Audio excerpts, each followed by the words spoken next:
योगी राम सूरत कुमार, योगी राम सूरत कुमार, योगी राम सूरत कुमार, ஜெய குருராயா. பக்தர்கள் அனைவருக்கும் பணிவான வணக்கம். அனைவருக்குமான யோகிராம் சூரத்குமார் என்ற இந்த யூடியூப் சேனல் வழியாக மீண்டும் உங்களை சந்திப்பதில் மிக்க மகிழ்ச்சி. இன்றைக்கி பகவான் கொடுத்த ஒரு அழகான அனுபவத்தை உங்களோட ஷேர் பண்ணிக்கலான்னு நினைக்கிறேன். நான் சென்னையில் காலேஜ் படிக்கும்போது அண்ணா யூனிவர்சிட்டியில் படிச்சுட்டு இருந்தேன். 1985. அப்போ ஒரு நாள் ஹாஸ்டலில் இருக்கும்போது ஒரு தவிப்பு, பகவானை பார்க்கணும்னு அப்படி ஒரு தவிப்பு வர ஆரம்பிச்சிச்சு. அப்போ என்ன பண்ணேன், சாட்டர்டே சீக்கிரம் படுத்துட்டு, ஹாஸ்டலில் சீக்கிரம் படுத்துட்டு அதிகாலையில் 3 மணிக்கெலாம் எந்திரிச்சு குளிச்சுட்டு 5 மணிக்கு பாரிஸ் கார்னரில், அப்போ அங்கேருந்து தான் பஸ்ஸு, திருவண்ணாமலை பஸ்லாம் கிளம்பும். பாரிஸ் கார்னருக்கு போய் அங்கேருந்து திருவண்ணாமலை பஸ்ஸு பிடிச்சி 5 மணிக்கு கரெக்டாக பிடிச்சி காலையில் 10 மணிக்கெலாம் திருவண்ணாமலைக்கு போயிட்டேன். சாமி அப்போ சன்னதி தெரு வீட்டில் தான் இருந்தாங்க. அப்படி ஒரு ஆசையாக, ஒரு ஆர்வம், சாமியை பார்க்கணும் ஒரு துடிப்பு. அப்போ சாமிக்கு வெறுங்கையோட போகக்கூடாதுன்னு சொல்லி ஒரு பூக்கடையில் பூச்சரம்லாம் வாங்கிட்டு, ஒரு 3 முழம் பூ வாங்கிட்டு போனேன். அன்றைக்கி பார்த்தீங்கன்னா பெரிய ஆச்சரியம், ஒரு ஞாயிற்றுக்கிழமை வேறு. ஞாயிற்றுக்கிழமைன்னா சாமிகிட்ட அப்போ நிறைய பேர் வர ஆரம்பிச்சிட்டாங்க. அன்றைக்கி என்ன ஒரு பாக்கியம் அப்படின்னா, சாமி நமக்காகவே தனியாக ஒரு ஞாயிற்றுக்கிழமை அன்றைக்கி காத்துக்கிட்டு இருந்த மாதிரி தனியாக இருந்தாங்க. நாங்கள் போய் அந்த கேட்டை தட்டும் போது சாமி வெளியில் வந்து அப்படி ஒரு மலர்ந்த முகத்தோடு வரவேற்று உள்ளே கூட்டிகிட்டு போனாங்க. சாமி அந்த சந்நிதி தெருவில் உள்ள ஹாலில் கர்ப்பகிரகத்துக்குள்ளே கூப்பிட்டு போய் சாமி உக்காந்தாங்க.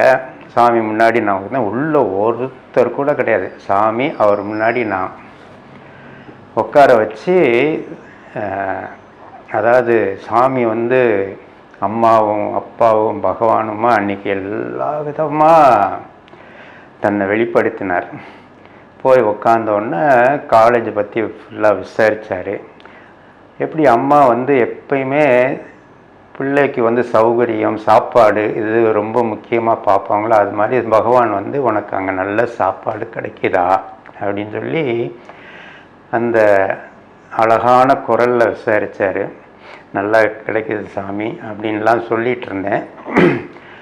அதுக்கு பிறகு நீ எப்படி படிக்கிற, அப்பா மாதிரி எப்படி படிக்கிற எல்லாம் விசாரித்தாங்க. நல்லா படிக்கிறேன் சாமி, எங்கே உட்காந்து படிப்ப, என்ன செமஸ்டர் படிக்கிற, உனக்கு ஹாஸ்டல்லாம் வசதியாக இருக்கான்னு அப்படின்னு ஒரு தகப்பன் ஸ்தானத்துலேருந்து எல்லாம் விசாரித்தார். எல்லாம் விசாரிச்சுட்டு அதுக்கு பிறகு தான் ஒரு உயர்ந்த விஷயம் கேட்டார். குமாரவேலு, டு யூ நோ ஜெய கிருஷ்ணமூர்த்தி அப்படின்னு சொல்லி கேட்டாங்க. குமாரவேலு, உனக்கு ஜெய கிருஷ்ணமூர்த்தி தெரியுமான்னு கேட்டார். நான் கேள்விப்பட்டதில்லை, அப்போ எனக்கு தெரியாது சாமி அப்படின்னு. He is a living saint. அவர் வந்து இப்போ உயிரோடு இருக்கிற ஒரு பெரிய ஞானி அப்படின்னு சொல்லி சொன்னாங்க. அதோடு நிப்பாட்டாமல் சாமி வந்து என்ன சொன்னாங்கன்னா, ஜெய கிருஷ்ணமூர்த்தி வந்து சென்னைக்கு வருவார், வரும்போது நீ கண்டிப்பாக அவரை போய் பார்க்கணும், அவரோட சத்சங்கத்துக்கு நீ போகணும்னார். அதோட சொல்லி அதை முடிச்சிட்டாங்க. அது பிறகு என்ன பேசணும் எனக்கு ரொம்ப ஞாபகம்லாம் இல்லை.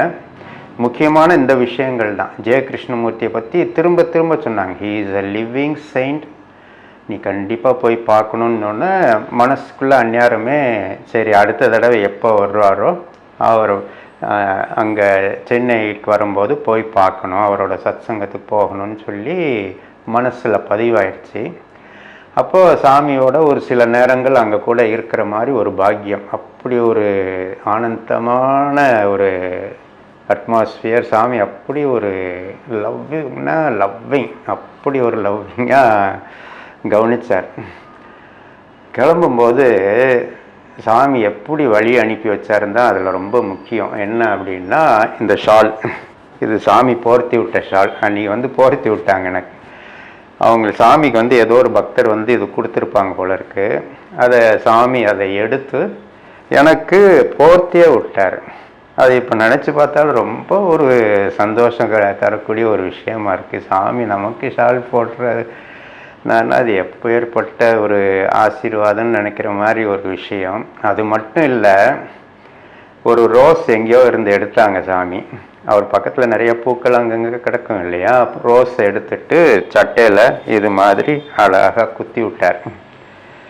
அதெல்லாம் ஞாபகப்படுத்துறதுக்காகத்தான் இன்றைக்கி சாமி போட்டின ஷாலும் அந்த ரோஸ்லாம் குத்திக்கிட்டேன். அவரோட இருந்த நினைவுகளை திரும்ப ரீகலெக்ட் பண்ணணுன்றிருக்காங்க. அதுக்கு பிறகு Kumaravelu this beggar will leave you அப்படின்னு சொல்லி வழி அனுப்புனாங்க. வழி அனுப்புனது மட்டும் இல்லாமல் நான் கிளம்பும்போது ஒரு ஷோல்டர் பேக் போட்டு தான் சாமியை பார்க்க போயிருந்தேன். அந்த ஷோல்டர் பேக்கை எடுத்து நீ எந்திரிச்சு நில்லுன்னு சொல்லி எனக்கு முதுகில் அதை மாட்டி விட்டு வாசல் வரைக்கும் வந்து 2 கையும் தூக்கி ஆசீர்வாதம் பண்ணார். எல்லாம் நினச்சி பார்த்தா எப்பேற்பட்ட பகவான், அப்பேற்பட்ட பகவான்கிட்ட இப்படி ஒரு ஆசீர்வாதம் வாங்குறதுக்கு நமக்கு தகுதி இல்லைன்றது நமக்கு நல்லா தெரியுது. ஆனால் ஆசீர்வாதத்தை தவிர வேற ஒன்றும் அவரால் கொடுக்க முடியாதுன்றத அவர் உணர்த்தி காமிச்சார். அத்தனை அவர் செய்கிற அத்தனை விஷயங்களும் ஆசீர்வாதம் தான். அவ்வளோ சந்தோஷமாக காலேஜ் திரும்பினேன். அப்போ செகண்ட் இயர் படிச்சுட்டு இருந்த டைம் இது 1985. அப்போ ஜெய கிருஷ்ணமூர்த்தி எப்போ வருவார் அவர்ன்றதெல்லாம் விசாரிக்கும் போது தியோசாபிக்கல் சொசைட்டிக்கு ஜெய கிருஷ்ணமூர்த்தி வருஷத்துக்கு சத்சங் கொடுப்பாங்க அப்படின்னு சொல்லி கேள்விப்பட்டேன். ஸோ நெக்ஸ்ட் டைம் வரும்போது கண்டிப்பாக போய் பார்க்கணும் அப்படின்னு சொல்லிட்டு வெயிட் பண்ணிட்டு இருக்கும்போது 1986 ஜெய கிருஷ்ணமூர்த்தி தியோசாபிக்கல் சொசைட்டி வந்தார். அதில் ஒரு பெரிய ஆச்சரியம் என்னென்னா, சாமி அதை ஏன் இம்பார்ட்டண்ட்டாக சொன்னாங்கன்னா அதுதான் அவரோட கடைசி பப்ளிக் மீட்டிங்கே. ஸோ அதை மிஸ் பண்ணிடக்கூடாதுன்றக்காக தான் அவ்வளோ இன்சிஸ்ட் பண்ணி என்னை போய் பார்க்க சொன்னாங்க. சாமி சொன்னாங்கன்னு தான் போனேன் ஒழிய எனக்கு அதில் ஈடுபாடெல்லாம் இல்லை. தனியாக போகிறதுக்கு ஒரு மாதிரியாக இருந்துச்சுன்னு கூட 2 ஃப்ரெண்ட்ஸு, என்னோடய காலேஜ் ரூம்மேட் ராஜேஷும் இன்னொரு ஸ்ரீலங்கன் ஃப்ரெண்டு சஞ்சயன்னு சொல்லி நாங்கள் 3 பேரும் தான் போனோம். போனால் சாமி சொன்னாருன்றக்காகத்தான் போனேன். போய் அவரை பார்த்தேன், தூரத்தில் இருந்தால் பார்த்தேன். அப்படி ஒரு அழகான ஒரு ரூபம், அவ்வளோ இனிமையான குரலில் இங்கிலீஷில் அவ்வளோ பியூட்டிஃபுல்லாக பேசினார். ஆனால் தலையும் புரியல, காலும் புரியல. கொஞ்சம் நேரம் கழிச்சு நல்லா தூங்கிட்டேன்னு வச்சுக்கோங்களேன். ஆனால் முழுக்க சாமி சொன்ன மரியாதைக்கு மட்டும்தான் போனேன். அதுக்கு பிறகு போய் பார்த்துட்டு வந்துட்டேன். அதோட இம்பார்ட்டன்ஸ்லாம் எனக்கு அப்போ தெரியல, அந்த வயசில் புரியல. பார்த்துட்டு வந்த பிறகு அதுக்கு பிறகு சாமியை பார்த்த பிறகு அதை பற்றிலாம் சாமி விசாரிக்கலை. அதுக்கு பிறகு லைஃப்பில் ஜெய கிருஷ்ணமூர்த்தின்ற அந்த உயர்ந்த ஞானியை பற்றி மறந்தே போயிட்டேன். இது 1986 நடந்துச்சு. அதுக்கு பிறகு ஏறத்தாழ ஒரு 32 வருஷம், 2018 19 எனக்கு சரியாக ஞாபகம் இல்லை, தூத்துக்குடிக்கு ஸ்ரீ முரளிதர சாமிஜி வந்திருந்தாங்க. சாமிஜியோட காரில் போகக்கூடிய ஒரு பாக்கியம் கிடச்சிருது.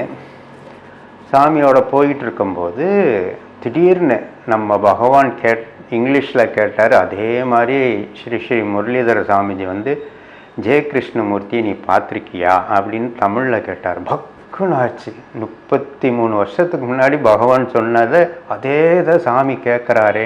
நான் பார்த்துருக்கேன் சாமின்னு, ஒரு தடவை பார்த்துருக்கேன். நீ பார்த்துருக்கியா ஜெய கிருஷ்ணமூர்த்தி, நீ பார்த்துருக்கியான்னு அப்படி ஒரு உயர்வாக முரளிதர சாமிஜி கேட்டோன்னே மனசில் அது ஆழமாக ஏதோ பதிஞ்சிருச்சு. நம்ப மாட்டிங்களா, அன்னைக்கிலேருந்து இன்னைக்கு வரைக்கும் டெய்லி யூடியூப்பில் ஜெய கிருஷ்ணமூர்த்தியோட ஸ்பீச்சை கேட்காத நாளே கிடையாது. அப்படி ஒரு ஆக்ரோஷனம் ஜெய கிருஷ்ணமூர்த்தி, அப்படி அந்த ஸ்வீட் வாய்ஸு, அவர் சொல்கிற மெசேஜு எல்லாமே அழகு. அப்போ தான் புரிஞ்சுது சாமி எதுக்காக ஜெய கிருஷ்ணமூர்த்தி இம்பார்ட்டன்ஸ் கொடுத்தாருன்றது இப்போ நடைமுறையில் புரியுது. என்ன அப்படின்னா, வாழ்க்கையோட உயர்ந்த விஷயங்கள்லாம் உணர்த்தும்படியாக ஜெய கிருஷ்ணமூர்த்திகிட்டேருந்து எனக்கு என்ன கிடைக்கணுமோ அதெல்லாம் நான் படிச்சுக்கணுன்றக்காக சாமி அன்னைக்கு அந்த ஒரு மனசுக்குள்ளே ஒரு விதையை விதைச்சார். இன்றைக்கி நடைமுறையில் அது ஸ்ரீ முரளிதர சாமிஜி மூலமாக அது வளர்ந்து டெய்லி ஜெய கிருஷ்ணமூர்த்தியோட டிவைன் ஸ்பீச் அதை கேட்கக்கூடிய ஒரு பாக்கியம் அமையிற மாதிரி பகவான் ஏற்படுத்தி கொடுத்தினாரு. இந்த ஒரு சுவையான அனுபவத்தை தான் உங்களோட ஷேர் பண்ணிக்கணும்னு நினைக்கிறேன்.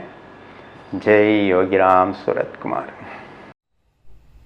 योगिराम सूरत कुमार, योगिराम सूरत कुमार, योगिराम सूरत कुमार, जय गुरुदेव। योगिराम सूरत कुमार, योगिराम सूरत कुमार, योगिराम सूरत कुमार, जय गुरुदेव।